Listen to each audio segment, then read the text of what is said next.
Petrol diesel വില ലിറ്ററിന് 2 രൂപ കുറച്ചു.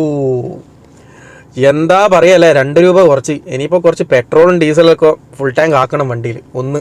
പിന്നെ രണ്ടാമത്തെ വേറൊരു വിഷയം എന്ന് പറഞ്ഞു കഴിഞ്ഞാൽ എന്തായാലും ഇലക്ഷനല്ലേ വരുന്നത്. ഇനിയിപ്പം ഗ്യാസിനും കൂടിയും വില കുറയാൻ സാധ്യതയുണ്ട്. സത്യം പറഞ്ഞു കഴിഞ്ഞാൽ എൻ്റെ വീട്ടിലെ ഗ്യാസ് ഏതാണ്ട് തീരാറായിട്ടുണ്ട്.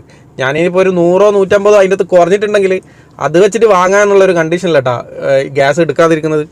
പിന്നെ വേറൊരു കാര്യം എന്താണെന്ന് വെച്ച് കഴിഞ്ഞാൽ ഈ 2 രൂപ ഡീസലും പെട്രോളും കുറച്ചത് സാധാരണ പൊതുജനത്തിന് ഏത് രീതിയിലാണ് ഉപകാരപ്പെടുക എന്നുള്ളത് നമുക്ക് ജസ്റ്റ് ഒന്ന് കാൽക്കുലേറ്റ് ചെയ്തിട്ട് നോക്കാം. അതോടൊപ്പം തന്നെ നരേന്ദ്രമോദി പ്രധാനമന്ത്രി ആവുന്നതിനേക്കാളും മുന്നേ പറഞ്ഞ ഒരു കാര്യവും അതിൻ്റെ വീഡിയോ വെച്ചിട്ട് അത് ഇപ്പോൾ ഉള്ള കാര്യമായിട്ട് നമുക്കൊന്ന് കമ്പയർ ചെയ്യണം. അത് ഈ വീഡിയോയുടെ ലാസ്റ്റാണ് കമ്പയർ ചെയ്യുക.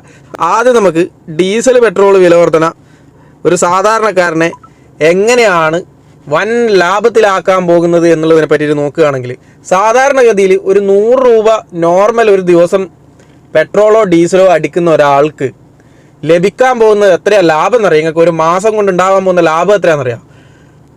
ഒരു മാസം അയാൾക്ക് ലഭിക്കാൻ പോകുന്ന ലാഭമാണ് 60 രൂപ. മനസ്സിലാക്കണം നിങ്ങൾ, 60 രൂപേനെ കൊണ്ട് ഒരു സാധാരണക്കാരൻ്റെ വീട്ടിൽ എന്തൊക്കെ സാധനങ്ങളാണ് വാങ്ങാൻ പറ്റുക. അയാൾക്ക് ഉണ്ടാകാൻ പോകുന്ന ലാഭം എന്താണ്? ആ 60 രൂപ വെച്ചിട്ട് ഒരു കൊല്ലം കൊണ്ട് അയാൾക്ക് ഉണ്ടാകാൻ പോകുന്ന ലാഭം എന്താണ്? ഒരു കൊല്ലം എന്തായാലും ഈ 2 രൂപ കുറഞ്ഞിട്ടുണ്ടാവില്ല എന്നുള്ള കാര്യം മറ്റൊരു സത്യമാണ്. ഈ ഇലക്ഷൻ കഴിഞ്ഞ് അതിൻ്റെ പിറ്റേന്ന് തന്നെ ഈ 2 രൂപക്ക് പകരം 20 രൂപ കൂട്ടിയിട്ട് ഇതിനോട് ഇവർ ഈ കുറച്ചതിൻ്റെ പൈസയും കൂടിയും പിടിക്കും. ആ 20 രൂപ കൂട്ടൽ മാത്രമല്ല, ആ 20 രൂപ ഇനി അടുത്ത ഇലക്ഷൻ വരുന്നത് വരെ ആ 20 രൂപ കൂടുകയും ചെയ്യും, അതിൻ്റെ അപ്പുറം കൂടുകയും ചെയ്യും. 60 രൂപയാണ് ഒരു സാധാരണക്കാരന് ഒരു മാസം കൊണ്ട് ഉണ്ടാകാൻ പോകുന്ന ലാഭം. ഈ ഡീസൽ പെട്രോൾ വില കുറവ് കൊണ്ട് ലഭിക്കാൻ പോകുന്ന ലാഭമാണ്. ഇനി പോട്ടെ, കൂടുതൽ ഡീസലോ പെട്രോളോ അടിക്കുന്ന ഒരാൾക്ക് ഉണ്ടാകാൻ പോകുന്ന ലാഭം എത്ര? ഒരു 1000 രൂപക്ക് ഡീസലോ പെട്രോളോ അടിക്കാൻ പോകുന്ന ഒരാൾക്ക് ഉണ്ടാകാൻ പോകുന്ന മാസത്തിൽ ഉണ്ടാകാൻ പോകുന്ന ലാഭമാണ് 600 രൂപ. ഒരു 30,000 രൂപക്ക് ഒരു മാസം ഡീസലോ പെട്രോളോ അടിക്കുന്ന ഒരാൾക്ക് അയാൾക്ക് ഒരു 600 രൂപ മാസം ലാഭം കിട്ടിയതിനെ കൊണ്ട് എന്തെങ്കിലും പ്രയോജനം ഉണ്ടാകും? 30,000 രൂപ ഒരു മാസം ചിലവാക്കാനുള്ള ഒരാൾ ഏത് രീതിയിൽ ഒരാളായിരിക്കും, അയാളുടെ സാമ്പത്തികം എത്രയായിരിക്കും, അയാളുടെ വരുമാനം എത്രയായിരിക്കും എന്ന് നമുക്ക് നോർമലി കണക്ക് കൂട്ടാനുള്ളൂ. അപ്പോൾ ആലോചിച്ച് നോക്കിയാൽ ഇവർ എന്താ ചിന്തിച്ച് കൂട്ടുന്നത്? ഈ ഇലക്ഷൻ വരുന്ന സമയത്ത് പെട്രോൾ ഡീസൽ വില വർധനവ് സ്റ്റോപ്പ് ചെയ്ത് വെക്കുക. 1 രൂപയോ 50 പൈസയോ 5 പൈസയോ 2 രൂപയോ ഒക്കെ കുറച്ച് കഴിഞ്ഞാൽ ഇവിടുത്തെ ജനങ്ങൾ ബാക്കി ഇത്രയും നാളുണ്ടായ കാര്യങ്ങളൊക്കെ മറന്നുപോകും എന്നല്ലേ ഇവർ ചിന്തിക്കുന്നത്. സത്യത്തിൽ അതിന് തന്നെയല്ലേ സംഭവിക്കുകയും ചെയ്യുന്നത്, കാലങ്ങളായിട്ട് സംഭവിച്ചുകൊണ്ടിരിക്കുന്നതല്ലേ. അപ്പോൾ ഇവർ സാധാരണ ജനങ്ങൾ എന്താണ് എന്നാണ് ഇവർ ധരിച്ചു വച്ചിരിക്കുന്നത്. ഇവരുടെ മനസ്സിൻ്റെ ഉള്ളിലെ ധാരണ എന്താണ് സാധാരണ ജനങ്ങളെ കുറിച്ചിട്ടുള്ളത്? കാരണം മുൻകാലങ്ങളിലൊക്കെ നടന്നു വന്നത് ഈ പറയുന്നത് പോലെ തന്നെ ഇലക്ഷൻ വരുന്ന സമയത്ത് ഗ്യാസിനും പെട്രോളിനും 1 രൂപയോ 50 പൈസ, അതുപോലെ തന്നെ ഗ്യാസിന് ഒരു 50 രൂപയൊക്കെ കുറച്ച് കഴിഞ്ഞാൽ പിന്നെ മുന്നേയുള്ള സംഭവങ്ങളെല്ലാം ആളുകൾ മറന്നു പോകുന്നു. അപ്പോൾ പിന്നെ ആളുകൾക്ക് ഏത് രീതിയിലുള്ള വിലയാണ് ഈ സർക്കാരുകൾ നൽകേണ്ടത്? കേരളത്തിലും കർണാടകയിലുമുള്ള പെട്രോൾ ഡീസൽ വില വർധനവ് അത് വേറെ. എല്ലാ സർക്കാരിനെയും പറയുന്നത്, എല്ലാ സർക്കാരുകളും ജനങ്ങളെ പീഞ്ഞുകൊണ്ട്, ജനങ്ങളെ ഞെക്കിപ്പീഞ്ഞുകൊണ്ട് ജീവിക്കാൻ അനുവദിക്കാതെ ഇങ്ങനെ തിരഞ്ഞെടുപ്പ് വരുന്നത് വരെ അവരെ ഞെക്കിപ്പീയുക.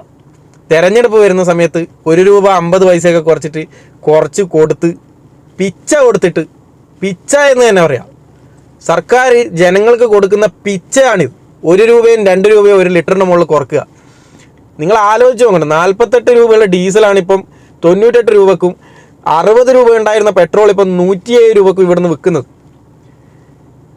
2013 ശേഷം കൂടിയ ഡീസൽ പെട്രോൾ വില വർധനമാണെന്ന് പറയുന്നത് എവിടെ എത്തി നിൽക്കുന്നുള്ളത്. 420 രൂപയുള്ള ഗ്യാസ് 1200 രൂപ വരെ ആയിട്ടുണ്ട് ഇവിടെ, 1200 രൂപ വരെ.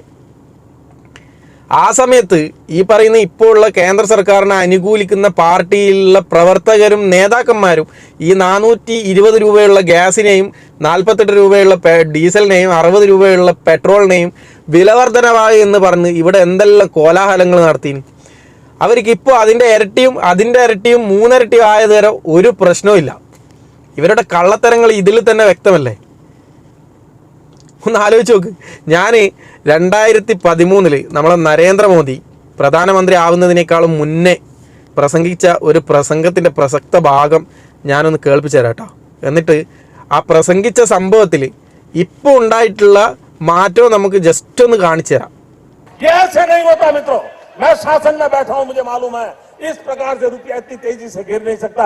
अरे ये नेपाल का रुपया नहीं गिरता है, बांग्लादेश की करेंसी नहीं गिरती है, पाकिस्तान की करेंसी नहीं गिरती, श्रीलंका की करेंसी नहीं गिरती, क्या कारण है हिंदुस्तान का रुपया पतला होता जा रहा है? ये जवाब देना पड़ेगा आपको, देश आपसे जवाब मांग रहा है। പറയൂ, എന്തുകൊണ്ടാണ് ഇന്ത്യയിലെ പൈസ മാത്രം ഇങ്ങനെ ഇടിയുന്നത്? ഇന്ത്യയുടെ രൂപയുടെ മൂല്യം മാത്രം എന്തുകൊണ്ടാണ് ഇങ്ങനെ ഇടിഞ്ഞു പോകുന്നത്? പറയൂ. എന്നിട്ട് ഈ നരേന്ദ്രമോദി പ്രധാനമന്ത്രി ആയതിനു ശേഷം ഇന്ത്യയുടെ രൂപയുടെ മൂല്യം ഇപ്പോൾ എവിടെ എത്തിയിട്ടാണ് കിടക്കുന്നത്?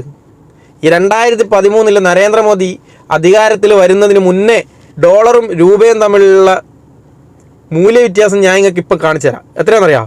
31/12/2013 ഡിസംബറിൽ 61.8916. അതായത് 2013 നമ്മൾ ഡോളറുമായിട്ട് രൂപേനെ കമ്പയർ ചെയ്യുമ്പോൾ ഉണ്ടായിരുന്ന മൂല്യം എത്രയാണെന്ന് പറഞ്ഞു കഴിഞ്ഞാൽ 61.8916. അതായത് 62 രൂപ കൂട്ടിക്കോ. നമുക്ക് ഇപ്പോൾ നരേന്ദ്രമോദി അധികാരത്തിൽ വന്നതിന് ശേഷം 2024 മാർച്ച് 9 നമ്മുടെ ഡോളറുമായിട്ടുള്ള മൂല്യം എത്രയാണ് രൂപയുടെ? 82.752346. അതായത് 83 രൂപ കൂട്ടിക്കോ, അല്ലെങ്കിൽ പോട്ടെ 82 രൂപ കൂട്ടിക്കോ. ഇപ്പം നമ്മുടെ ഇന്ത്യയുടെ രൂപയുടെ മൂല്യം മാത്രം എന്തുകൊണ്ടാണ് കുറയുന്നത്? പറയൂ, എന്തുകൊണ്ടാണ് കുറയുന്നത്?